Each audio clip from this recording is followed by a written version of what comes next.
자, 지난 시간에 부가치세 신고하는 일반 업종에 관한 내용을 말씀드렸고요. 오늘은 임대업 하시는 분들이 부가치세 신고하시는 방법에 대해서 말씀을 드릴 건데, 임대업 같은 경우 부가치세 신고하실 때는 몇 가지 주의하셔야 되는 것들, 그러니까 기억을 하고 계셔야 되는 것들이 있어요. 일단 서식에 있어서 부동산 임대 공급가액 명세서라고 하는 요 양식을 작성을 해 주셔야 되죠. 어떻게 보면 임대사업자가 부가치세 신고할 때 가장 중요하다고 할 수 있는 게 요 명세서 작성입니다. 그래서 요거는 조금 자세히 설명을 드릴게요. 그 다음에 이제 임대사업자 같은 경우에 그 기중에 공실이었던 기간이 있을 거거든요. 그러면 그 공실 기간 동안 관리비 같은 경우에는 아마 소유주한테 청구가 됐을 테니까 그 관리비에 대한 매입 자료 요거를 갖다가 매입세 공제 받는 거에 꼭 활용을 하셔야 되고요. 매입이 있는 경우, 그러니까 공실이어가지고 매출이 없는 경우 본인은 무실적이라고 생각하기 쉬운데 그런 경우는 무실적 신고를 하지 마시고요. 매입이 있기 때문에 일반 신고로 신고를 하시는 게 좋아요. 그 다음에 또 하나 임대업 같은 경우에는 요 일반적인 월세 수입 외에 요 간주 임대료라는 것도 과세 표준에 포함을 시켜야 됩니다. 매출세액 쪽에. 그 다음에 혹시라도 이제 신규로 임대사업을 시작하시는 분들 중에 건물을 취득하시는 분들이 계세요. 요 감가상각자산. 그런 경우에는 이 건물 등 감가상각자산 취득 명세서 요것도 꼭 작성을 해 주셔야 되고요.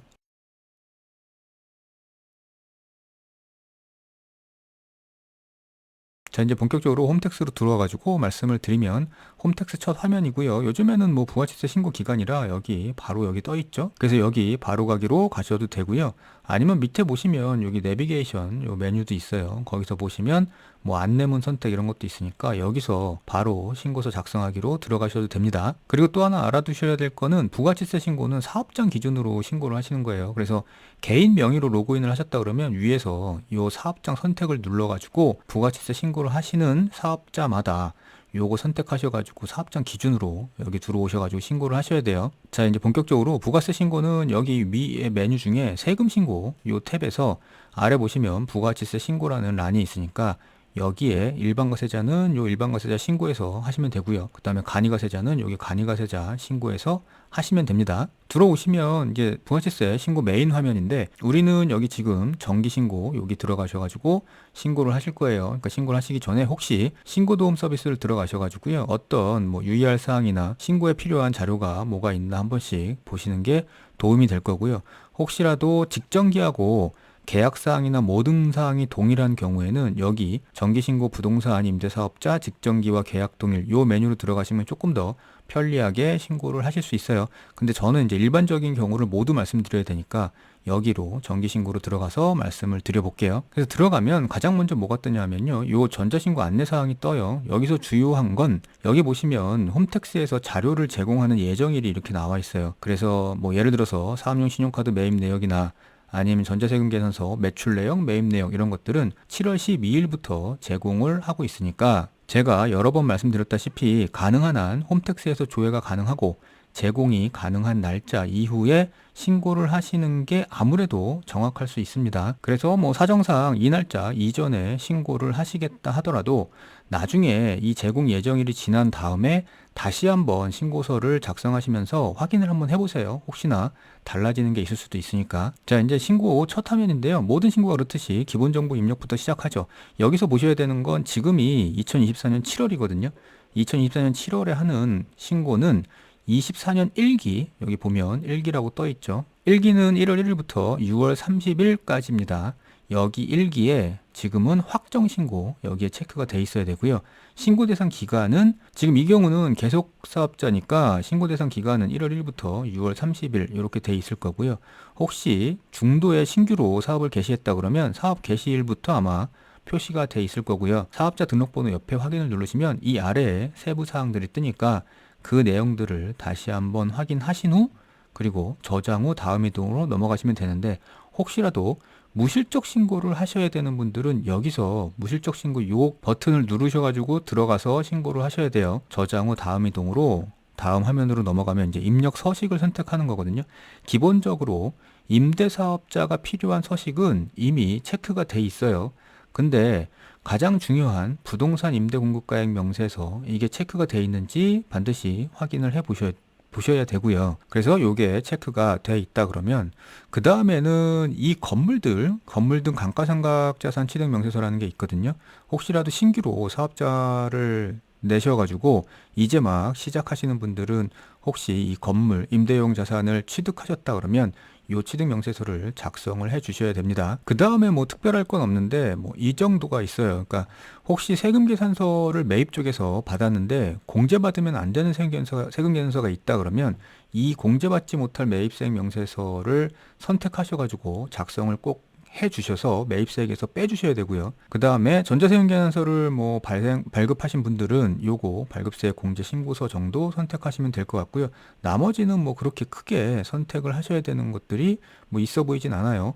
예정고지세액이 있으셨던 분들은 여기 예정고지세액을 표시하면 되는데 보통은 여기 쓰셔야 되는 것들은 기본적으로 체크가 돼 있습니다. 만약에 좀 전에 건물 등 감가상각 취득명세서를 선택하시면 요런 팝업창이 떠요. 요건 뭐냐 하면 이렇게 건물 등 감가상각 취득명세서를 선택해가지고 작성해서 신고를 하게 되면 조기환급을 해주거든요. 다만 신고가 끝나고 나면 여기서 취득한 이 건물 등 자산에 대해서 증빙을 내줘야 돼요. 뭐 계약서라든가 아니면 입금 내역이라든가 뭐 이런 것들을 여기에서 신고하실 때 같이 첨부를 해주셔야 되니까 요거를 선택하셨다 그러면 이 사항을 주의하셔가지고 나중에 자료를 꼭 첨부해서 제출을 해 주시면 됩니다. 자, 이제 본격적으로 요 서식부터 가장 먼저 작성을 해요. 부동산 임대업 같은 경우에는 부동산 임대 공급가액 명세서죠. 그러니까 요게 아마 이 신고에서는 가장 주요한 절차가 될 거고요. 임대사업 하시는 분들 중에 부가치세 신고를 여러 번 해보신 분들은 잘 아시겠지만 혹시 처음 하시는 분들을 위해서 사례를 여러 가지로 한번 해볼게요. 지난기하고 모두 동일한 경우, 그러니까 세입자나 뭐 기간이나 아니면 뭐 월세, 보증금 모든 사항이 다 변동 없이 똑같은 경우 하나 하고요. 그 다음에 1월에서 6월 사이에, 그러니까 뭐 공실에 있다가 아니면 신규로 사업자를 개시해가지고 세입자가 새로 발생했을 때 요 경우 하고요. 그 다음에 뭐 작년부터 계속 임대 사업을 하고 있는데 요번에 1월부터 6월 사이에 조건이 변경되는 경우가 있어요. 요거는 이제 세입자가 변경될 수도 있고요. 아니면 뭐 보증금이나 월세 사항이 변경될 수도 있고요. 혹은 세입자도 조건도 똑같은데 계약 기간이 변경될 수도 있거든요. 그래서 그렇게 중간에 변경되는 경우 이렇게 세 가지 사례로 나눠 가지고 알아볼게요. 아마 여기 세 가지 사례에 대부분 다 포함이 되실 겁니다. 그래서 구체적으로 알아보기 전에 여기 지금 임대공급가액 명세서는 이 위에부터 이렇게 쭉 밑으로 되어 있는데 전체적으로 보면 이런 순서로 작성해요.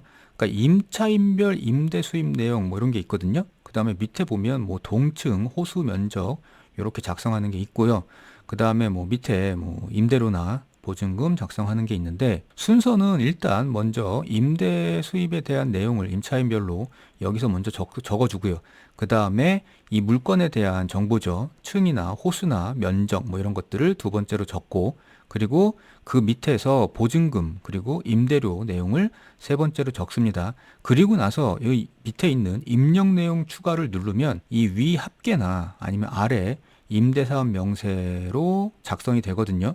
그러면 여기 임대사업 명세를 한번 확인을 해보시는 게 마지막 단계고요. 자, 이제 실제로 사례대로 한번 기입을 해볼게요. 일단 먼저 지난기와 모두 동일한 경우, 그러니까 기존에 임대를 하고 있었는데 세입자도 기간도 뭐 임대 조건도 변동이 하나도 없는 경우입니다. 이 경우에는 가장 먼저 임차인 조회부터 하시면 돼요. 왜냐하면 지난기에 이미 신고한 내역이 있기 때문에 임차인 조회를 하면 여기에 신고 내역이 다 불러올 거거든요.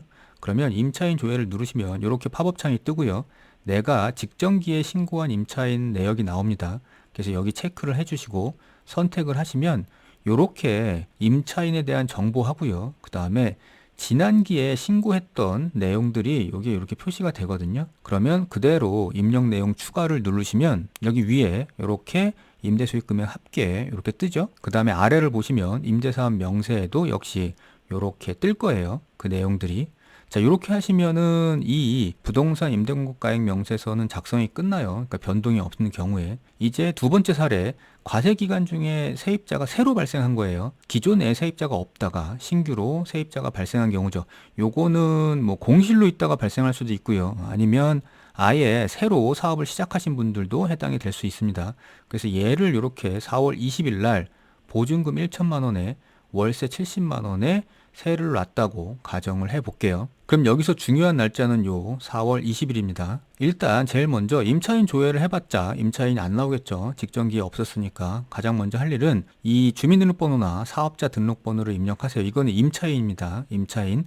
그러면 여기에 상호나 성명이 뜰 거고요. 그 다음에는 날짜를 입력을 해주시는데 여기서는 지금 갱신이 없기 때문에 갱신일은 무시하고요. 입주일하고 퇴거일만 입력을 해주시면 돼요. 아까 여기 4월 20일부터 지금 세입자가 발생했으니까 입주일은 4월 20일이 될 거고요. 그 다음에 퇴거일은 과세기간 마감이 6월 30일까지니까 6월 30일 이전에 실제로 계약을 해지하거나 아니면 세입자가 나가거나 이런 일이 없다 그러면 퇴거일은 그냥 신고기간 끝나는 날 6월 30일이 됩니다. 요 날짜를 입력하시려면 여기 일자 수정 버튼을 한번 눌러주시고 그리고 입력을 하셔야 돼요. 안 그러면 이거 활성화가 안 돼 있습니다. 자, 여기까지 날짜를 입력하셨으면 그 다음에는 뭐 물건에, 그러니까 임대 물건에 정보를 여기서 입력을 해주시면 되고요. 그 다음에 이제 보증금하고 임대료 합계예요. 여기 보시면 지금 보증금 1,000만 원에 월세 70만 원이죠. 그래서 보증금 1,000만 원 그리고 월 임대료 70만 원을 입력을 하시게 되면 간주 임대료라고 하는 여기 보증금 이자 이 부분은 자동으로 계산이 되고요. 그 다음에 월 임대료 합계는 일단 자동으로 70만 원을 기준으로 월수로 계산이 되는데 지금 우리는 4월 20일 날부터 지금 계약이 됐어요. 따라서 한 달에 대한 월세를 다 못 받았겠죠. 요거는 4월 20일부터 30일까지 10일치 월세를 받았을 테니까 그 10일치 월세랑 그 다음에 5월달, 6월달의 월세를 합친 금액을 여기 월 임대료 합계에 직접 써주시면 됩니다. 안 그러면 석 달, 그러니까 70만 원 곱하기 석 달 해가지고 210만 원이 여기에 표시가 될 거예요. 그러면 안 되니까 여기에 210만 원이 표시되더라도 이거를 임의로 맞는 총 합계 임대료를 작성을 해 주시면 돼요. 자, 그리고 입력 내용 추가를 하시면 여기 위에 이렇게 임대수익 금액이 떠 있고요. 그 다음에 아래에도 임대사업 명세에도 들어가 있죠. 자, 이렇게 하시고 저장 후 다음 이동으로 넘어가시면 되고요. 자, 이제 세 번째 사례죠. 여기서는 이제 임대 조건이 변경이 됐어요. 그래서 5월 1일을 기준으로 기존의 1천만 원 보증금에 70만 원 월세에서 2천만 원 보증금에 80만 원 월세로 변경이 됐다고 가정을 해볼게요. 이때는 그러니까 두 가지를 입력을 해야 돼요. 그러니까 두 개를 입력하는 거죠. 계약사항을 4월 30일까지 끊어서 하나, 그 다음에 5월 1일부터 6월 30일까지 끊어서 하나, 그리고 요 기준일은 5월 1일이 되는 거고요. 여기서 이렇게 갱신이라고 변경이 있었다는 건 세입자가 변경하는 것도 마찬가지 여기에 변경에 속하고요. 그 다음에 보증금이 변경되는 것도 그리고 월세가 변경되는 것도 여기 갱신으로 보고 있습니다. 그래서 보증금 변경, 월세 변경이 전혀 없는데 새로 기존 세입자가 나가고 다른 세입자가 들어왔다 그러면 그거 역시도 여기서 갱신으로 보고 입력을 이런 식으로 해 주셔야 되고요. 그래서 갱신일 같은 경우에는 여기 갱신일 입력 도움말 들어가셔가지고 한번 참고를 해보시면 이렇게 팝업 창이 뜨니까 요거 한번 읽어보시면 그렇게 어렵지 않게 이해하실 수 있어요. 그 다음에 뭐 기타 작성시 유의사항이나 아니면 뭐 면적 입력 요령이나 이런 것들도 한번 읽어보시면 도움이 됩니다. 자, 그래서 두 개로 나눠가지고 요 명세를 작성을 할 건데 쉽게 1번 계약, 2번 계약 이렇게 부르죠. 그래서 1번 계약은 1월 1일부터 4월 30일까지 이루어진 거고 2번 계약은 5월 1일부터 6월 30일까지 이루어진 겁니다. 그래서 1번 계약을 입력할 때는요. 이 1월 1일이 입주일이 되고요. 그러니까 기존에 계속 넘어온 계약이죠. 그 다음에 갱신일은 없죠. 이건 기존 계약이니까. 그 다음에 퇴거일은 여기 마지막에 4월 30일이 될 거고요. 2번 계약은 입주일이 이 계약의 시작일인 5월 1일이 될 거고요. 갱신일은 요때부터 갱신이 됐으니까 이건 갱신 계약이잖아요. 그래서 5월 1일이 갱신일이 될 거고 퇴거일은 이 과세기간의 마지막 날인 6월 30일이 될 겁니다. 혹시라도 이전에 실제로 계약이 해지됐다 그러면 그 날짜가 퇴거일이 될 거고요. 그래서 이렇게 5월 1일 날 갱신이 되고 갱신 계약은 1,000만 원 보증금에 70만 원에서 2천만 원 보증금에 80만 원으로 갱신이 됐다고 가정하고 작성을 한번 해볼게요. 가장 먼저 해야 되는 건 일단 임차인부터 써야 됩니다. 1번 계약은 기존의 임차인이니까 기존 임차인을 여기서 써주시면 되고요. 아까 말씀드렸던 것처럼 입주일은 1월 1일부터 퇴거일은 4월 30일까지가 될 거고요. 그 다음에 임대물건에 정보를 입력하시고 기존 계약이 1,000만 원에 70만 원이었어요. 여기 1,000만 원에 70만 원이죠. 그래서 보증금 1,000만 원, 그 다음에 월 임대료 70만 원. 그러면 보증금이자 간주 임대료도 자동 계산되고요. 월 임대료 합계도 자동으로 계산이 됩니다. 근데 아까도 말씀드렸다시피 월 임대료 합계는 실제하고 맞춰주셔야 돼요. 무슨 말이냐 하면 이게 지금 5월 1일이니까 이렇게 딱 떨어지게 계산이 되는 건데 이게 예를 들어서 5월 10일이다 아니면 뭐 4월 20일이다 이러면 한 달치가 딱 안 떨어질 거거든요. 마지막 달이나 아니면 부족한 그 날짜만큼은 빼고 실제 발생한 임대료의 합계를 여기에 써주시면 된다는 거죠. 그리고 나서 입력 내용 추가로 여기 위에 이렇게 합계를 올려주시면 돼요. 그리고 나서 이제 두 번째 계약이죠. 요거 5월 1일부터 6월 30일까지 요 계약입니다. 일단 입주일은 5월 1일이 되고요. 여기 지금 날짜 입력하는 건 여기 일자 수정 누르셔야 돼요. 그래서 입주일은 5월 1일이 되고 퇴거일은 계약 관계가 계속 마지막 날까지도 있었다 그러면 6월 30일이 되는 겁니다. 그 다음에 갱신일은 아까 갱신 계약이 5월 1일 날 체결이 됐으니까 5월 1일이 되는 거고요. 그 다음에 임대 물건 정보는 똑같겠죠. 대신에 이제 임대가 조건이 바뀌었어요. 그러니까 2천만 원 보증금에 월 임대료 80만 원을 이렇게 변경이 됐겠죠. 그러면 이때도 마찬가지 간주 임대료 보증금 이자는 자동으로 계산될 거고요. 그 다음에 월 임대료 합계는 실제 발생한 임대료 합계를 여기서 써 주셔야 돼요. 이렇게 하고 입력 내용 추가를 누르시면 위에는 아까 입력한 1번 계약, 그 다음에 갱신 계약 이렇게 합계가 표시될 거고요. 아래에는 이렇게 두 줄이 표시됩니다. 그래서 첫 번째 계약이고요. 그 다음에 밑에는 갱신일이 있는 거 보니까 갱신 계약이겠죠. 그래서 이렇게 두 줄이 나오는 게 정상적이고 여기까지 하시면 저장 후 다음 이동으로 넘어가시면 돼요. 그렇게 하고 다음 화면으로 넘어오시면 이렇게 기타 매출분이라는 화면이 뜨는데 여기 보시면 지금 463만 2,376원 요거는 좀 전에 부동산 임대공급가액 명세서에서 우리가 입력한 금액이 나오는 거겠죠. 그래서 여기에는 실제 월세 금액에다가 여기 보시면 보증금이자 간주 임대료라고 우리가 부르는 거죠. 그게 23만 2,376원이 여기에 포함이 돼 있다는 거고요. 이 간주 임대료는 여기 보시면 부가치세 신고하실 때는 기타 금액에 이렇게 표시가 됩니다. 그리고 입력 완료를 누르시면 이제 진짜 부가치세 신고하는 이 화면이 시작이 돼요. 일단 여기서부터는 일반 업종의 부가치세 신고랑 동일합니다. 제 영상 중에 지난 시간에 올려드렸던 일반과세자의 부가치세 신고 방법 영상을 보시면 자세한 내용은 거기서 아실 수 있고요. 지금은 이제 시간 관계상 시간이 너무 길어지니까 이게 자세한 내용은 생략을 하고요. 그 영상 보시면 되고 근데 몇 가지 알아두셔야 되는 것들을 간단하게 말씀드리면 이렇게 되면 지금 간주임대료라고 했던 거가 여기 떠 있어요. 그리고 세금계산서 발급분 매출을 여기서 입력을 해주셔야 되는데 여기 작성하기를 들어가셔가지고 지금 여기서 보시면 우리가 공급가액 명세서에서 463만 2,376원을 지금 매출로 입력을 했잖아요. 그 중에 23만 2,376원은 간주 임대료니까 결국에 진짜 월세를 내가 세금계산서 발급하고 받은 거는 440만 원이겠죠. 따라서 여기 작성하기 세금계산서 작성하기 들어가셔가지고 전자세금계산서 발급한 걸 불러오시면 이렇게 작성이 될 겁니다. 440만 원. 이렇게 하시면 440만 원이 세금계산서 발급분으로 여기에 기재가 되고 그 다음에 간주임대료는 기타에 이렇게 기재가 되고요.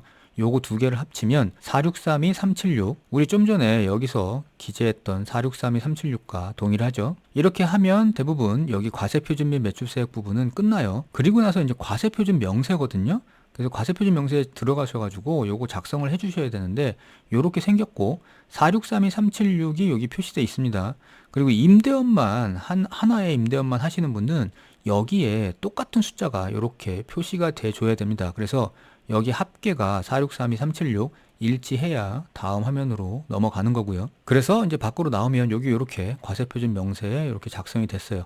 이렇게 되면 과세표준 쪽까지는 다 끝나고요. 그 다음부터는 이제 매입세액, 그 다음에 경감공제세액, 그 다음에 최종 납부세액 확인 뭐 요 단계만 남아 있는데 여기는 일반 사업자랑 동일합니다. 그래서 세금계산서 수취분 일반 매매 여기 들어가셔가지고요. 세금계산서 불러오기로 작성하시면 되고요. 종이 세금계산서는 뭐 물론 수기로 기입을 하셔야 되겠죠. 그 다음에 이제 유의하셔야 될 것은 만약에 건물을 취득했다. 그럼 여기에서 그 작성하기로 들어가셔가지고 작성을 하시면 됩니다. 그 다음에 혹시 여기 일반 매입분에서 세금계산서 받은 것 중에 공제받으면 안 되는 불공제 항목들이 있을 수 있어요.